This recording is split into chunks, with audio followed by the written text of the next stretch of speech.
Kapten masa depan lebih tangguh daripada yang kita duga. Tapi nyatanya selama kiprah Tsubasa di dunia sepak bola, banyak pemain yang punya kemampuan taktik dan teknik sepak bola yang bahkan sampai bisa nyamain tokoh utama di cerita Kapten Tsubasa itu sendiri. Ya, hontou.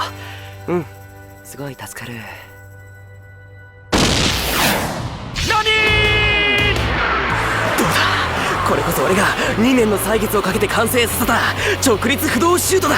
Halo, gue Andre, semangat si anime. Hari yang minum mundur 10 pesepak bola paling handal yang ada di cerita Kapten Tsubasa. Kalau seandainya lu suka semua pembahasan ini, terutama buat lu yang sempet ngerasain dan ngebela-belain nonton Kapten Tsubasa di TV dulu, wajib banget nge-like terus share video ke teman-teman lu yang lain supaya makin banyak yang tahu soal channel Distrik Anime. Terus kalau gitu kan gue juga jadi makin semangat bikin videonya. Nomor 10, Dieter Müller. Kuperkenalkan kepada kalian, ini adalah penjaga gawang kita hari ini, Dieter Müller. Müller? Dia kan kiper legendaris ya? Oh iya benar. Inilah kiper terkuat yang ada di dunia Kapten Tsubasa. Kalau lu fansnya Wakabayashi, mungkin kagak bakal setuju yang gue bilang di sini. Tapi nih orang tuh satu-satunya kiper yang bisa nahan tendangan kembar Misaki Tsubasa sama kombonya Hyuga Tsubasa. Sampai pada akhirnya Doi ditaklukin berkat kombo gabungan baru antara Tsubasa, Misaki sama si Hyuga. Dieter Müller, orang yang dijuluki sebagai Phantom Keeper dan disebut sebagai pemain legendaris jauh-jauh sebelum Doi masuk ke timnas Jerman. Kekuatan tangannya orang tuh udah kayak monster. Tendangan jarak jauhku bisa dihentikan. Dieter Müller telah muncul seorang kiper yang hebat pada abad ini. Nomor 9, Natureza. Ikzo! Ah! Mitama-kun no aizu de shūtetsu no kougeki ni switch ga hairu. Konyaro! Shūtetsu otokui no sakusen da! Seorang pemain bola yang digadang-gadang sebagai raja sepak bola. Doi lah satu-satunya orang yang Roberto pertimbangin buat ngisi posisi nomor 10 pas waktu di Brazil, yang harusnya dikasih ke si Tsubasa. Pada akhirnya, entah karena apa, di tiap tim yang Doi masukin pasti Doi make jersey dengan nomor 0. Berhubung Doi tumbuh di lingkungan hutan, Doi punya chemistry yang dalam banget sama alam. Nih orang punya jurus-jurus tendangan sama kombinasi yang unik dan kuat pastinya. Koi! Tsubasa!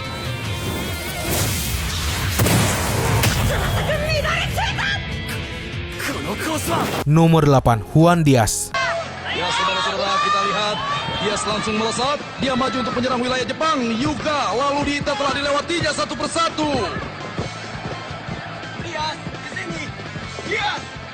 Aku tidak terima diremehkan oleh Jepang. Awalnya nih orang tuh arogan banget, tapi pas udah duel sama si Tsubasa baru deh jadi jinak. Karena talentanya Doi diakuin sebagai generasi baru superstar sepak bola Argentina. Bahkan Doi sampai dibanding-bandingin sama Diego Maradona. Doi adalah salah satu pemain yang bisa lari sejauh 100 meter hanya dalam 11 detik. Terus si Diaz ini juga punya kemampuan unik di mana Doi naikin bola layaknya lagi snowboard. Mungkin pemain yang kemampuannya berkembang pesat berkat rivalitasnya sama si Tsubasa cuma nih orang doang. Dia ingin memamerkan kemampuan sesungguhnya di pertandingan ini ya.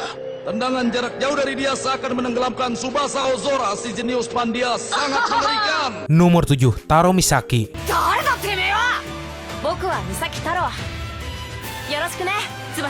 Pemain pengembara yang pernah pindah-pindah tim. Pertama, Doi pernah setim sama si Hyuga di Meiwa FC. Terus pernah juga bareng si Matsuyama di Furano FC. Sampai pada akhirnya Doi netap di Nankatsu. Tipe analisis permainan dan keakurasian observasi orang hampir nandingin si Jun Misugi yang disebut sebagai si jenius langka. Taro Misaki, orang yang jadi pasangan emasnya si Tsubasa dalam ngelakuin berbagai macam combo.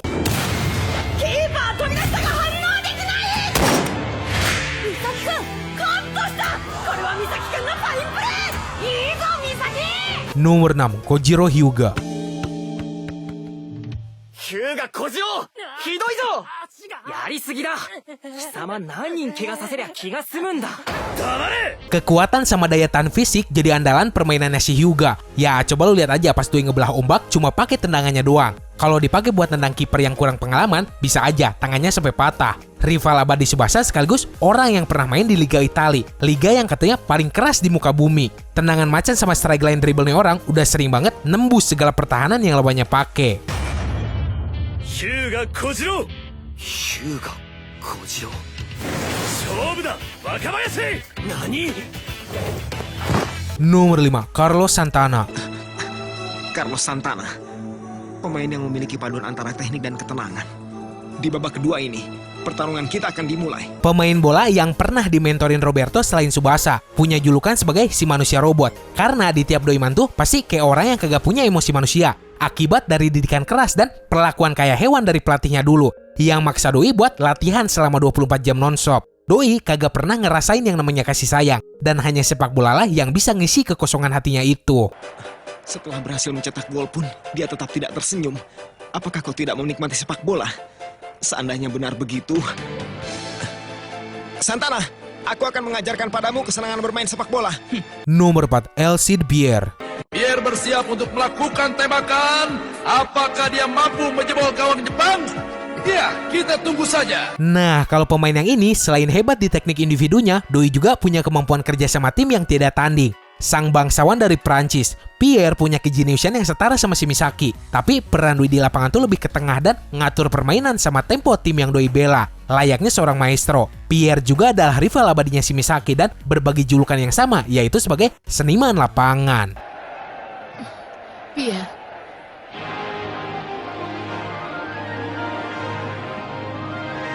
aku tidak akan kalah. Biarpun terus dikenai pelanggaran, mereka tidak menyerah.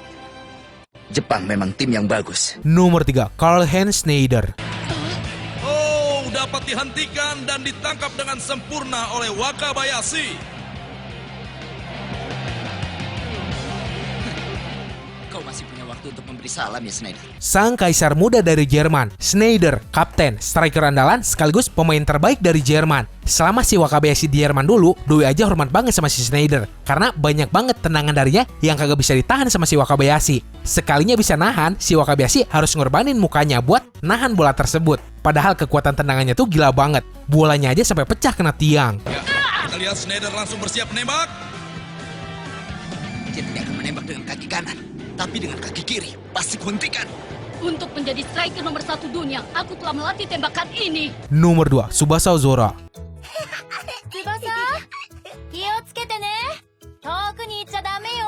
Yap, tokoh utama di cerita Kapten Tsubasa ada di posisi kedua di daftar ini. Orang yang punya moto andalan, bola adalah teman. Pemain andalan timnas Jepang yang punya kemampuan menyerang layaknya penyihir. Mau tendangan kaki kiri atau kanan, sama kuatnya. Terus doi juga bisa niru semua gerakan yang lawannya pakai. Nih orang tuh kayak si Yugi. Seandainya tim yang doi bela lagi ke pojok, pasti ada aja celah yang bisa ngebalikin keadaan dan menang.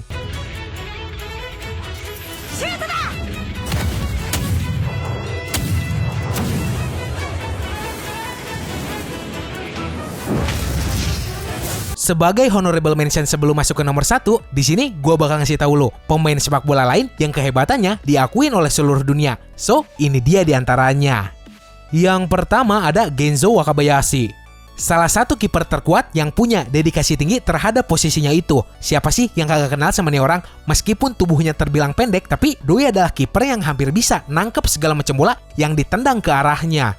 Selanjutnya ada Brian Crawford. Orang yang punya teknik bermain yang bisa ngehempasin dinding kokoh dari Jepang, Hiroshi Jito. Trik tipuannya orang jitu banget. Bahkan si Tsubasa juga sempat kemakan triknya tersebut. Pemain yang disebut sebagai menara pengontrol sepak bola. Berikutnya ada Salvatore Gentile. Libero terbaik sekaligus suksesor tim dari Italia. Doi adalah spesialis defense paling kuat yang bahkan bisa ngeblok terobosan kuat dari seorang Shingo Aoi pas lawan Jepang. Dan satu lagi ada Shingo Aoi. Meski awalnya doi kagak masuk ke deretan pemain emas, tapi si Aoi ini bisa nunjukin kemampuan dan talenta yang menakjubkan. Bahkan doi juga sampai dibilang superstar lapangan bareng Shimisaki.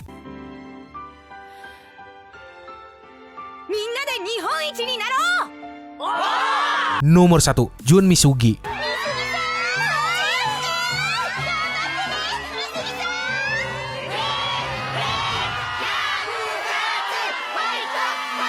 Refleksi dan perwujudan Tsubasa itu sendiri dengan kemampuan dan taktik bermain bola yang jauh di atas Tsubasa. Kalau seandainya nih orang kagak punya penyakit, Jun Misugi lah yang jadi pemain sepak bola paling hebat di cerita Kapten Tsubasa. Doi bisa dengan mudahnya niru tendangan andalan lawannya. Contohnya aja, doi bisa ngelakuin drive shootnya si Tsubasa, meskipun ada sedikit perbedaan di kurva lintasannya. Selain kemampuan nguasain bola, doi juga punya otak jenius yang mampu nyusun segala macam taktik mengerikan buat ngalahin siapapun lawannya. Tsubasa juga pernah bilang, hanya Jun Misugi lah orang yang sanggup ngelampauin dirinya.